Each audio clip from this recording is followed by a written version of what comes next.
Assalamualaikum warahmatullahi wabarakatuh.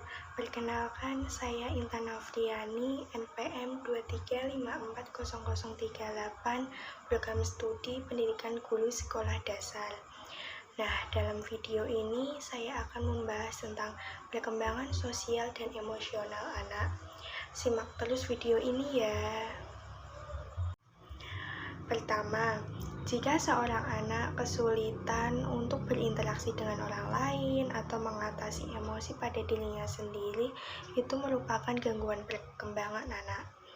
Dari permasalahan itu, mungkin seorang anak mengalami kesulitan dalam membentuk hubungan sosial dengan orang lain. Masalah ini bisa mempengaruhi perkembangan sosial dan emosional. Nah, apa sih perkembangan sosial dan emosional itu? Perkembangan sosial dan emosional adalah kepekaan anak untuk memahami perasaan orang lain ketika berinteraksi. Perkembangan sosial sendiri merupakan tingkat jalinan interaksi anak dengan orang lain, mulai dari orang tua, saudara, teman bermain, hingga masyarakat secara luas. Sementara, perkembangan emosional adalah luapan perasaan ketika anak berinteraksi dengan orang lain. Perkembangan sosial dan emosional meliputi kemampuan untuk berkomunikasi, memahami diri sendiri dan orang lain, kemampuan untuk mengendalikan emosi, bersimpati dan berempati kepada orang lain, membangun interaksi sosial dengan orang lain, serta mampu menunjukkan sikap dan perilaku yang baik terhadap diri sendiri dan orang lain. Perkembangan sosial dan emosional merupakan faktor yang sangat penting. Anak-anak yang mempunyai masalah perkembangan sosial emosional cenderung memiliki hambatan dalam pertemanan, penyesuaian sosial, perilaku, dan sebagainya. Perkembangan sosial dan emosional yang baik sangat penting bagi anak, karena dapat menjadikan dirinya bertingkah laku dengan pantas. Pada perkembangan sosial, seseorang anak mampu untuk bersosialisasi. Anak yang berinteraksi atau bersosialisasi dengan orang lain akan lebih mudah mengembangkan kecakapan sosial. Sedangkan emosi merupakan perasaan yang ada dalam diri kita, baik perasaan senang atau tidak senang, perasaan baik ataupun buruk. Perkembangan sosial dan emosional memiliki tahapan. Menurut psikolog Erik Erikson membagi menjadi 8 tahap.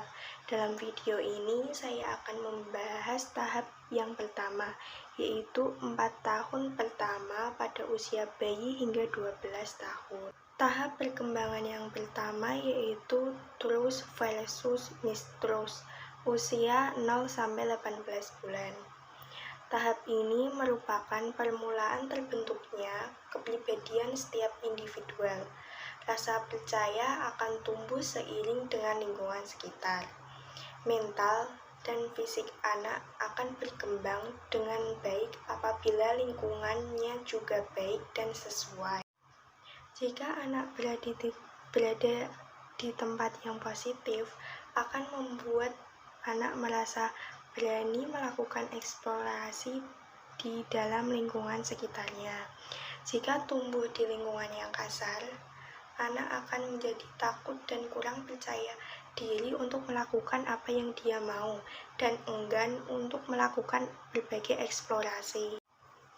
Kepercayaan dasar yang terbentuk dalam diri bayi dimulai dari tidur yang nyenyak, makan dengan tenang, dan bermain dengan sesuka hati. Tahap perkembangan yang kedua yaitu autonomi versus shame, usia 18 bulan sampai 3 tahun. Pada tahap ini ditandai dengan perkembangan kemandirian anak. Pada usia ini, anak akan mengenal dunia sekitarnya dengan tangan, mulut, dan mata. Itu semua merupakan kemampuan bertindak dan berpikir secara mandiri dan percaya diri. Peran orang tua pada tahap ini sangat berpengaruh besar, karena pada tahap ini anak sudah mulai bisa berjalan sendiri, makan sendiri, berdiri sendiri, dan melakukan sesuatu tanpa bantuan kedua orang tua. Kemandirian anak akan berkembang optimal apabila mendapatkan dukungan dan dorongan yang besar dari kedua orang tuanya. Orang tua dalam mengasuh anak pada usia ini tidak perlu mengubarkan keberanian anak dan tidak perlu mematikannya, karena kontrol orang tua sangat diperlukan saat masa-masa ini. Tahap perkembangan yang 3 yaitu inisiatif versus will, usia 3-6 tahun. Pada tahap ini, anak akan menjalankan sikap kemandiriannya. Sikap kemandiriannya ini akan mempengaruhi tumbuhnya rasa tanggung jawab pada dalam diri anak. Tugas yang harus dilaksanakan anak pada masa-masa ini adalah belajar mempunyai rasa inisiatif tanpa melakukan banyak kesalahan. Inisiatif yang dimaksud ialah respon positif anak pada hal-hal yang terjadi dalam kehidupannya. Kewajiban serta tugas orang tua pada masa ini adalah memberikan dorongan dan semangat pada anak dalam proses eksplorasi dirinya. Jika tidak mendapatkan dorongan dari kedua orang tua, anak akan merasa tidak mampu untuk mengembangkan potensi yang ada dalam dirinya. Tahap perkembangan yang keempat yaitu industri versus inferiority, usia 6-12 tahun. Pada tahap ini merupakan tahap peralihan dari masa anak-anak ke masa remaja. Rasa inisiatif yang ada dalam diri anak membawa dirinya menuju banyak pengalaman-pengalaman baru sebagai lanjutan perkembangan anak di tahap sebelumnya. Pada masa ini, anak sangat aktif melakukan kegiatan dan mempelajari apa yang ada di sekitar lingkungannya. Anak memiliki perasaan bahwa ia mampu melakukan sesuatu dengan kemampuannya. Selain itu, dalam perkembangan sosial dan emosional, terdapat pola perilaku sosial anak. Perilaku sosial adalah kegiatan yang berhubungan dengan orang lain. Secara khusus, Harlock mengklasifikasikan pola perilaku sosial pada anak ke dalam pola perilaku sebagai berikut.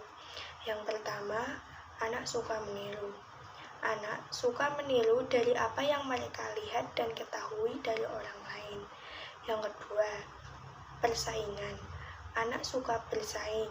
Misal, di dalam sekolah, anak bersaing dengan temannya untuk mendapatkan pujian dari guru. Yang ketiga, kerjasama. Anak sudah mulai bekerja sama dalam melakukan sesuatu dengan orang lain. Yang keempat, empati. Anak mudah berempati kepada orang lain. Yang kelima, simpati. Yang keenam, dukungan sosial. Biasanya, anak-anak lebih mementingkan dukungan dari temannya daripada dukungan dari kedua orang tuanya. Yang ketujuh, anak suka membagi atau berbagi. Anak mulai mengetahui bahwa salah satu cara mendapatkan persetujuan sosial yang baik adalah dengan cara berbagi apa yang ia miliki kepada orang lain. Yang kedelapan, perilaku akrab. Anak seringkali berperilaku mengakrabkan diri dengan orang yang baru dikenalnya. Ketika mereka merasa nyaman dengan guru atau temannya, mereka tidak segan untuk memeluk, merangkul, mau digendong, memegang tangan, dan banyak tanya untuk membuat suasana makin akrab. Selain pola perilaku sosial, ada juga faktor-faktor yang dapat mempengaruhi perkembangan sosial dan emosional anak, yaitu yang pertama, faktor keluarga. Anak pertama kali menerima pendidikan dari orang tua mereka atau orang terdekat. Orang tua adalah pendidik bagi mereka. Pola asuh, sikap, dan perubahan yang melingkupi orang tua memiliki pengaruh besar terhadap perkembangan sosial dan emosi anak. Yang kedua, faktor sekolah. Di sekolah, anak berhubungan dengan pendidik dan temannya. Hubungan antara anak dengan pendidik dan anak dengan teman dapat mempengaruhi perkembangan sosial dan emosi anak. Stimulus yang diberikan oleh pendidik kepada anak memiliki pengaruh yang tidak sedikit untuk mengoptimalkan perkembangan sosial dan emosional. Pola asuh dan perilaku yang ditunjukkan oleh pendidik di depan anak juga dapat mempengaruhi perkembangan sosial dan emosi anak. Faktor yang ketiga, faktor teman. Lingkungan teman memiliki peran penting bagi anak yang dapat membedakan perilaku baik ataupun perilaku buruk dalam tingkat kedewasaan dirinya dengan membandingkan antara teman satu dengan lainnya. Perilaku yang ditampilkan oleh teman juga memiliki kontribusi yang tidak sedikit dalam menentukan perkembangan sosial dan emosionalnya. Jika anak dan teman-teman dapat bermain sesuai aturan, maka dapat mengoptimalkan perkembangan sosial dan emosionalnya. Nah, sekian penjelasan dari saya mengenai perkembangan sosial dan emosional anak. Mohon maaf apabila ada salah kata. Sekian video ini. Terima kasih. Wassalamualaikum warahmatullahi wabarakatuh. Sampai jumpa lagi. Jangan lupa subscribe YouTube saya. Bye.